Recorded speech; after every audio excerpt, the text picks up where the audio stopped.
하나님께 큰 박수를 올려드리겠습니다. 우리 좌우에 계신 분들과 웃으시며 눈 맞추시며 인사할까요? 우리는 한 가족입니다.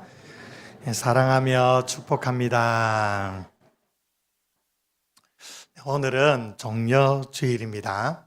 예수님께서 3년간의 공생애를 마치고 십자가를 지시기 위해 예루살렘에 입성하신 날이죠.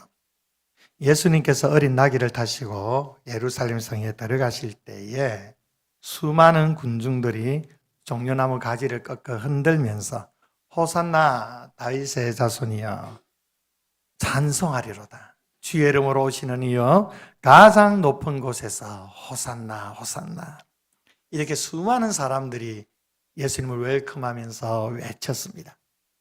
이 호산나 호산나라는 뜻은 우리를 구원하소서, 이 땅을 고쳐주소서, 이런 뜻을 가지고 있습니다. 예루살렘에 모인 사람들은 예수님께 대한 이런 기대가 있었습니다. 바로 예수님이 메시아로서 자신들을, 또 이스라엘 땅을 구원하시고 새롭게 회복시켜 주실 것이라는 그 기대감이 충천해 있었던 것이죠. 그렇습니다. 예수님은 우리를 구원하시기 위해 이 땅에 오신 줄 믿습니다. 이 땅을 고쳐주시고 주의 백성들을 회복하시기 위해 이 땅에 오신 것입니다. 이들이 예수님에게 호산나라고 외치는 이 외침은 지극히 예수님의 이름에 합당한 외침인 것입니다. 그러나 예수님께서 이루시고자 하시는 구원의 역사와 이 이스라엘 백성들이 기대하는 구원은 전혀 틀린 겁니다. 이스라엘 백성들은 정치적인 메시아를 꿈꾸고 있습니다. 예수님께서 가지고 계시는 그 놀라운 능력, 오병이어로 5,000명을 먹이시고 죽은 나사로를 살리시고 안전병을 일으키시고 모든 질병을 치유하시고 귀신을 내쫓으시는 이러한 초자연적인 능력, 이 능력을 가지고 로마의 압제로부터 자신들을 구원하기 간절히 원했다라는 겁니다. 그런데 예수님께서 이루시고자 하는 구원은 그런 것이 아닙니다. 예수님께서 이루실 구원은 어떤 구원입니까? 하나님의 영광에서 멀리 떠나 있는, 그래서 죄의 권세와 사탄의 권세 아래 놓여 있는 저와 여러분 온 인류를 구원하시기 위한 것입니다. 이제 예수님께서 이 놀라운 구속을 이루시기 위해 십자가를 지시려고 예루살렘으로 입성하고 계십니다. 고난주간이 시작되는 이 종려주일에 특별히 우리는 이 성찬에 참여하게 될 것입니다.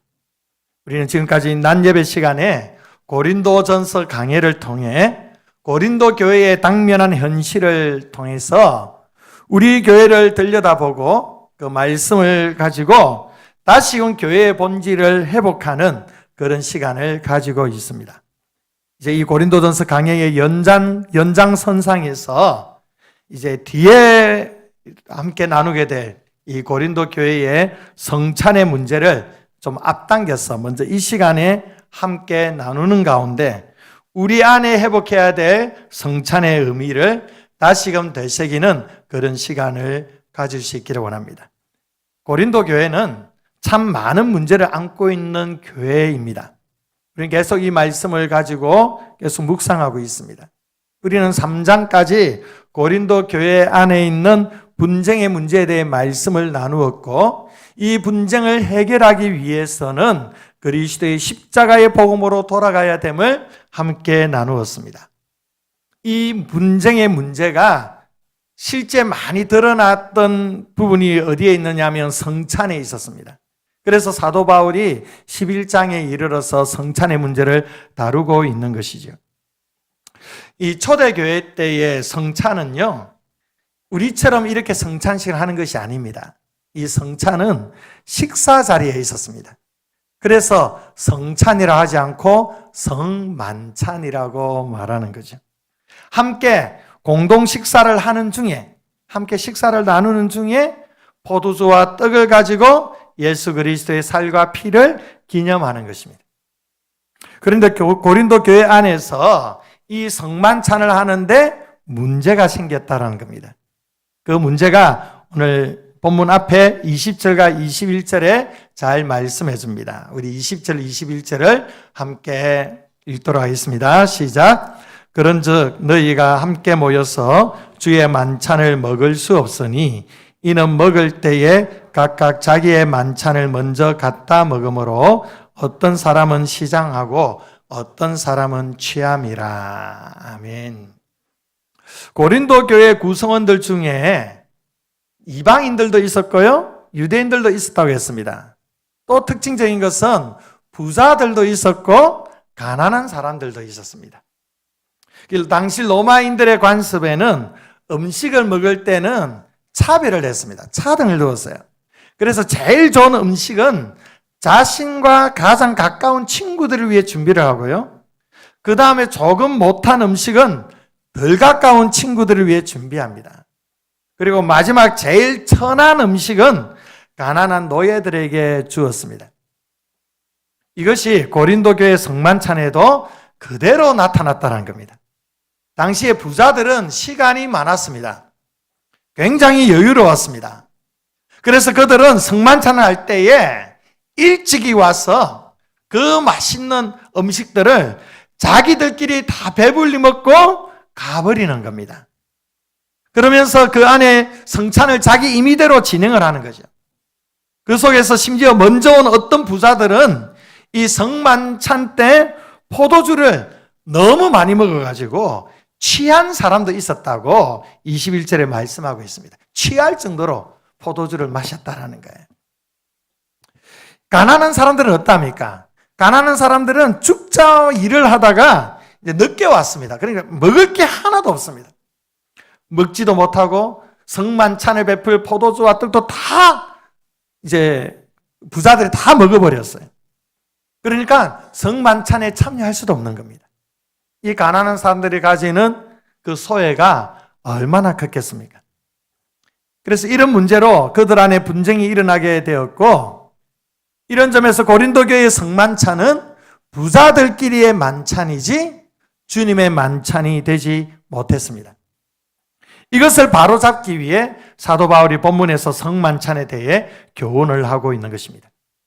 여러분, 무엇이든지 오랫동안 지속될 때에 가지는 문제가 무엇이냐면 언제든 그 형식은 계속할 수 있으나 정신이 변질될 수 있다는 겁니다. 교회의 역사가 이것을 잘 말해주는데 그 중에 하나가 성찬입니다. 고린도 교회의 성찬이 처음부터 이러지는 않았습니다. 사도 바울의 가르침에 따라 성찬에 정말로 순전한 마음으로 임했습니다. 그러나 시간이 지나면서 그 의미가 퇴색되고 변질되어 버리면서 부자들과 가난한 자들이 서로 차별을 하고 가난한 자들에게 위화감을 조성해주고 서로 분쟁하는 그런 하나의 씨앗으로 성찬이 변질되어 버립니다. 여러분, 이 성찬은 하나님께서 우리에게 주시는 은혜의 방편입니다. 하나님께서 우리에게, 우리 성도들의 은혜 주시기 위한 세 가지 방편을 교회 공동체를 통하여 주셨습니다. 하나는 말씀입니다. 주의 말씀을 통하여 우리는 은혜를 받습니다. 하나는 기도입니다. 우리는 기도를 통하여 예수님을 만나고 응답을 체험하며 주님이 부어주신 풍성한 은혜를 체험하게 됩니다. 세 번째로는 바로 성찬입니다. 주님의 살과 피를 기념하면서 주님의 구속의 은혜를 우리가 늘 가슴에 새기면서 그 가운데 주시는 은혜를 우리가 충만하게 덧입게 되는 것입니다. 이렇게 귀한 은혜의 방편으로 주어진 이 귀한 성찬이 오랜 시간 흘러가면서 우리 안에서도 나도 모르는 사이에 형식과 습관 그리고 의무감으로 성찬에 임하는 경우가 얼마나 많이 있는지 모릅니다.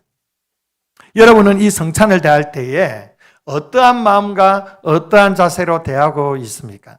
여러분들은 오늘 드려질 이 성찬을 위해 한 주간 동안 얼마나 기도하며 여러분들 준비하며 나왔습니까? 우리 안에 성찬에 대한 형식과 의무는 있지만 성찬에 대한 순전한 마음이 없이 지금까지 참여해왔다면 먼저 우리 안에 이 성찬의 의미가 다시금 회복되어져야 될 줄 믿습니다. 그래서 성찬을 명령하신 주님의 명령에 우리가 다시금 귀를 기울일 필요가 있습니다.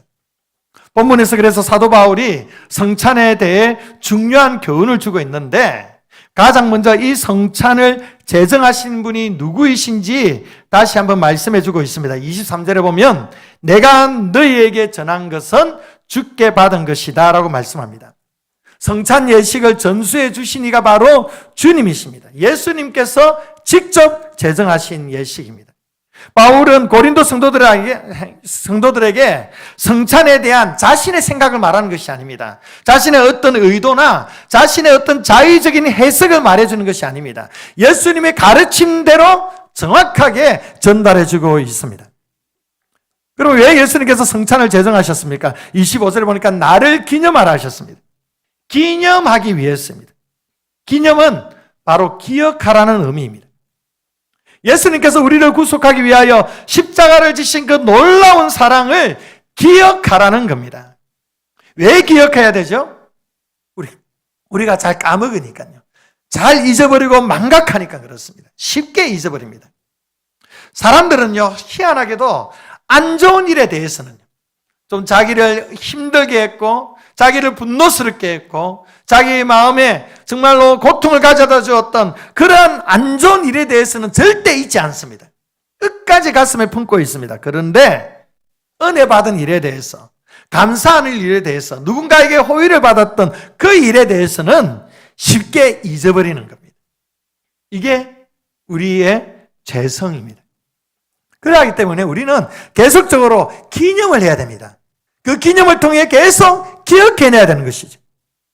예수님께서 성찬을 제정하신 이유가 바로 여기에 있고, 우리가 매년 이렇게 두 차례 이 성찬을 통하여 예수님의 사랑, 예수님의 구속의 은혜를 기억하는 것입니다. 여러분, 기억한다는 것은 과거만 회상하라는 것이 아닙니다. 이 기억을 통해 지금 이 순간에도 주님께서 베풀어 주신 그 은혜를 누리며 살아가라는 것을 의미하는 겁니다. 여러분, 과거에 역사하신 하나님은 지금도 우리 가운데 역사하시는 하나님이신 줄 믿습니다. 아멘이십니까? 지금 역사하시는 하나님은 앞으로의 우리의 삶 가운데 계속적으로 동일하게 인도하시고 역사하시는 하나님이신 줄 믿습니다. 우리 아버지 하나님은 어제나 오늘이나 영원토록 동일하신 신실하신 하나님이십니다.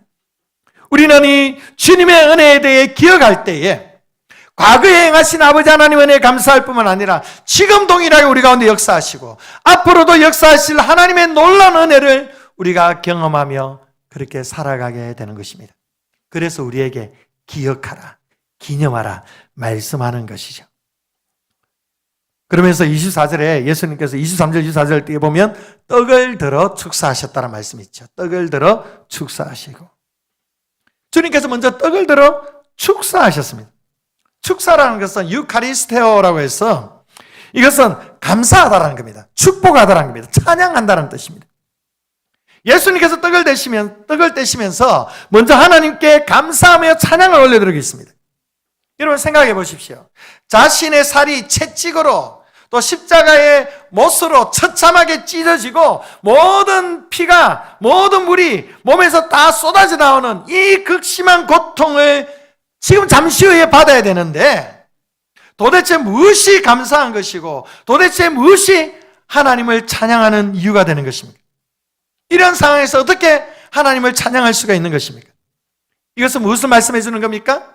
바로 예수님의 십자가는 억지로 지시는 십자가가 아니라는 겁니다. 어쩔 수 없이 그렇게 그냥 억지로 그렇게 지는 그런 십자가가 아니라 저와 여러분을 구원하시기 위해 너무도 고통스러운 길이지만 자신의 살이 찢겨지는 엄청난 고통의 시간을 그가 나아가지만 그것 또한 감사하면서 찬양하면서 기꺼이 자원해서 십자가를 지시는 것입니다. 그래서 이 십자가 앞에서 주님은 감사하는 것입니다. 하나님께 찬양을 올려드리는 것입니다. 여러분, 우리가 어떻게 이 십자가의 은혜를 잊을 수가 있겠습니까? 그래서 예수님께서 이 예식을 통해서 주님의 이 사랑을, 주님의 은혜를 기억하라고 우리에게 말씀하시는 것입니다. 그렇다면 우리는 성찬에 어떻게 임해야만 할까요? 오늘 보면 28절, 29절에 이렇게 말씀하죠. 우리 함께 읽어봅니다. 시작. 사람이 자기를 살피고 그 후에야 이 떡을 먹고 이 잔을 마실지니 주의 몸을 분별하지 못하고 먹고 마시는 자는 자기의 죄를 먹고 마시는 것이니라. 아멘. 자, 여기에 살피고 난 후라는 부분을 주목하시기를 바랍니다. 성찬에 임할 때에 어떻게 되느냐? 우리 자신을 살펴야 된다는 겁니다. 그냥 아무 생각 없이 무턱대고 성찬에 임해서는 안 된다는 겁니다. 그러면 무엇을 살펴야 된다는 겁니까? 무엇을 살펴야 되는 거죠? 대부분의 성도들이 이 부분에 오해를 많이 합니다.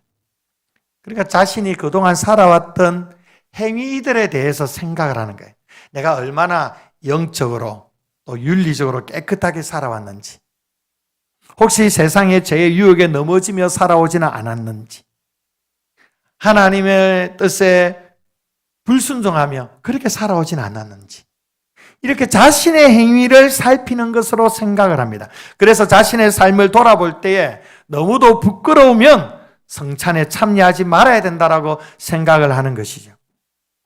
물론 우리 자신의 삶을 돌아보아야만 합니다.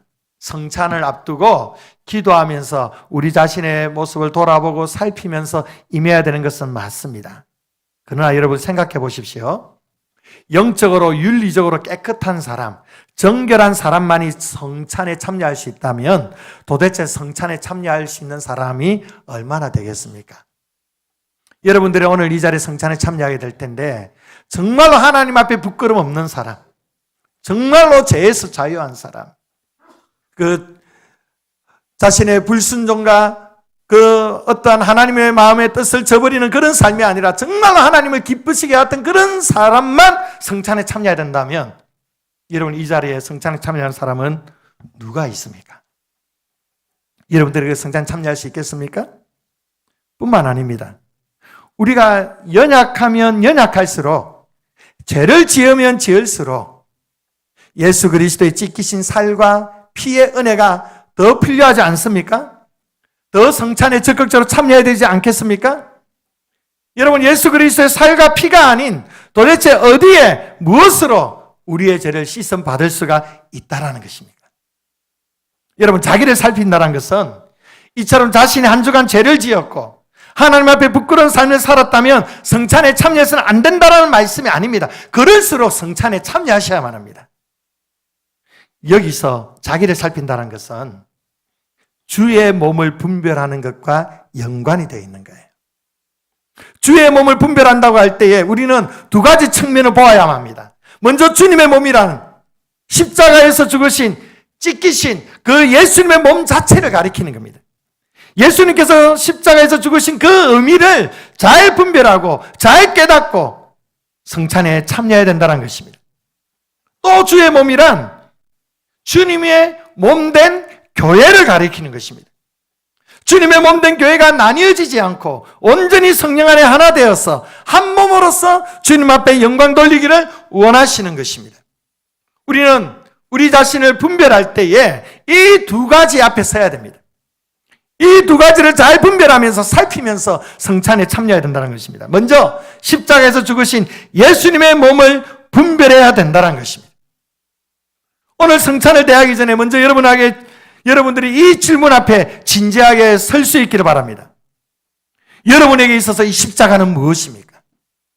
여러분에게 있어서 예수 그리스도의 그 십자가의 피 흘리심은 여러분들에게는 어떤 의미로 다가오고 계십니까? 고린도전서 1장 18절에 이렇게 말씀합니다. 우리 함께 읽어봅니다. 시작. 십자가의 도가 멸망하는 자들에게는 미련한 것이요 구원을 받는 우리에게는 하나님의 능력이라. 할렐루야. 여러분, 이 십자가가 우리에게 구원을 주시는 하나님의 능력이 됨을 믿으십니까? 여러분 믿으십니까? 예수 그리스도의 십자가를 통하여 우리가 죄와 사망으로부터 구원을 받고 영생을 얻었음을 믿으십니까? 여러분, 이 십자가를 바라봐야 된다는 것입니다. 이 십자가를 우리가 붙들어야 된다는 것입니다. 또한 이 십자가는 무엇입니까? 바로 하나님의 사랑입니다. 로마서 5장 8절에 이렇게 말씀합니다. 우리 함께 읽어봅니다. 시작. 우리가 아직 죄인 되었을 때에 그리스도께서 우리를 위하여 죽으심으로 하나님께서 우리에 대한 자기의 사랑을 확정하셨느니라. 아멘. 예수님의 십자가는 무엇입니까? 바로 하나님께서 우리를 얼마나 사랑하시는지 그 사랑의 확증이라고 말씀합니다. 여러분, 이 십자가만큼 우리를 향한 하나님의 사랑을 확실하게 증명해 주는 것은 없는 것입니다. 아들을 아낌없이 내어주시기까지 하나님은 우리를 사랑하신 것입니다. 왜 아들이신 예수님이 죽으셔야만 합니까? 예수님이 죽지 아니하시면 내가 죽기 때문입니다. 여러분이 죽기 때문입니다. 이 십자가는 또한 하나님의 지혜입니다. 죄인인 사람이 다른 죄인을 구원할 수 없기 때문에 죄 없으신 하나님의 아들 예수님이 죽으셔야만 우리가 구원을 얻을 수 있는 하나님의 놀라운 지혜가 이 십자가입니다.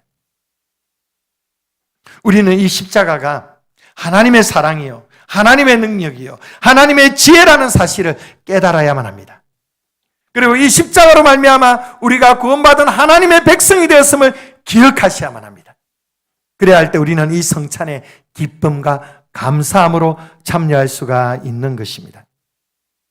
또 두 번째로는 우리는 그리스도 안에 한 몸임을 기억해야 된다는 겁니다. 여러분에게 또 다른 한 가지 질문을 드립니다. 여러분에게 있어서 지금 함께하고 있는 우리 성도들은 어떤 의미를 지닙니까? 왜 우리는 매주마다 서강교에서 함께 예배를 드리고 있는 것입니까? 다른 이유가 아닙니다. 우리는 예수 그리스도의 보혈의 피로 한 몸, 한 가족이 되었기 때문입니다. 성찬식은 주님의 살을 상징하는 떡과 주님의 피를 상징하는 포도주를 마심으로 이제 우리가 주님 안에 하나가 되었음을 나타내 주는 것입니다. 우리는 주님 안에 하나라는 것입니다. 많은 경우에 성찬을 개인의 신앙에 초점을 맞추는 경향이 있습니다. 그래서 개인의 죄, 개인의 경건, 개인의 신앙의 회복에 국한해서 성찬을 대할 때가 있는데 이것은 성찬의 한 부분만 아는 것입니다. 성찬은 개인이 하는 게 아닙니다. 성찬은 공동체가 하는 겁니다. 우리는 이 성찬을 통해서 우리 모든 성도들이 주님 안에 하나가 되었다는 사실을 기억해야만 하는 것입니다. 본문은 이것을 강조하고 있는 겁니다. 부자들만 즐기면서 행하는 성만찬, 그래서 가난한 사람들은 참여하고 싶어도 참여할 수 없는 이런 성만찬이 어떻게 성만찬일 수가 있느냐. 서로 차별하고 서로 멸시하고 관계의 벽을 쌓아둔 채 성만찬에 참여하는 너희들은 도대체 예수 그리스도의 몸이 무엇인지를 알고서 이렇게 하는 것이냐? 여기에 무슨 십자가가 있고 그리스도의 몸이 있느냐? 지금 사도 바울이 강하게 지금 질타하고 있는 것입니다. 여러분은 어떠하십니까? 여러분 그리스도 몸을 잘 분별하고 계십니까? 예수 그리스도의 피로 우리가 한 가족이 됨을 고백해야 하는 이 성찬에 마음이 나뉘어진 채로, 깨어진 채로 서로 미워하는 그 감정 그대로 성찬에 참여해 오고 있지는 않습니까? 그래서 성찬에 은혜 받았다고 하면서 돌아서고 나면 서로 미워하고 서로 정죄하고 서로 얼굴도 보지 않고 갈등하면서 지금까지 지내오고 있지는 않습니까? 여러분 여기에 무슨 십자가의 정신이 있습니까? 여기에 무슨 그리스도의 지키신 살과 피의 그 고귀한 가치가 심겨져 있습니까? 이것은 그리스도의 몸을 분별하지 못하는 모습입니다. 사랑하는 성도 여러분, 예수님께서 십자가에서 죽으심으로 우리를 구원하여 주셨습니다. 그리고 우리를 한 가족이 되게 하셨습니다. 인간의 혈연보다 더 진한 그리스도의 피로 한 가족이 되었습니다. 조금이라도 우리가 이 자리에 있는 형제와 자매들 미워하고 정죄하고 사랑하지 못하는 죄가 있지는 않습니까? 이 성찬에 참여하기 전에 먼저 우리 자신의 몸을 분별하면서 철저하게 회개하며 주님 앞에 나아가시기를 바랍니다. 예수님께서 우리의 그 엄청난 죄를 사해 주시기 위해 이렇게 살이 찢기시고 피를 흘리셨는데 그 사랑을 받고 있는 우리가 형제를 사랑하지 못하고 용서하지 못한다면 이것은 심각한 잘못인 것입니다. 예수님께서 마지막 성만찬에 이렇게 말씀하셨죠. 새 계명을 너희에게 주노니 서로 사랑하라. 내가 너희를 사랑한 것 같이 너희도 서로 사랑하라. 성만찬의 결론이 바로 이 말씀입니다. 성만찬은 공동체의 사랑으로 연결되는 거예요. 여러분, 우린 서로 사랑해야 됩니다. 이것이 우리를 향한 주님의 마음입니다. 이 성찬을 통해 우리 안에 미움이 떠나가기를 주의 이름으로 축복합니다. 이 성찬을 통해 우리 안에 깨어진 관계가 새롭게 회복되어지는 은혜가 있기를 원합니다. 진정한 용서와 화해의 역사가 있기를 축복합니다. 오늘 이 성찬 예식을 통해 십자가의 사랑이 우리 안에 회복되고 온 교회가 주의 은혜 가운데 하나 되는 복된 시간이 될 수 있기를 주의 이름으로 축원드립니다. 기도하겠습니다. 좋으신 아버지 하나님, 오늘 우리에게 말씀하여 주시고 이 성찬 예식을 통해 주님께서 우리에게 원하시는 그 주님의 마음이 무엇인지 깨닫게 하심에 감사드립니다. 오늘 드려지는 이 성찬 예식을 통하여서 예수 그리스도의 구속의 은혜와 그 사랑을 다시금 깨닫고 주님 앞에 감사하는 시간이 되게 하여 주시고, 또한 그리스도 안에 우리 온 성도들이 한 몸이 되어서 서로 사랑하며 서로 섬기며 서로를 축복하는 믿음의 공동체를 함께 이루어갈 수 있도록 주님, 오늘 주님의 피와 살을 대하면서 이러한 주의 은혜가 우리 가운데 있게 하여 주시옵소서. 감사드리며 사랑 많으신 예수님 이름으로 기도합니다. 아멘. 자, 이 시간 우리 성찬 예식을 진행하도록 하겠습니다. 우리 216장 1절과 4절 찬양 드리면서 우리 성찬을 준비하겠습니다. 성찬위원들 우리가 준비해 주시길 바랍니다. 우리 시무장로님들 원로장로님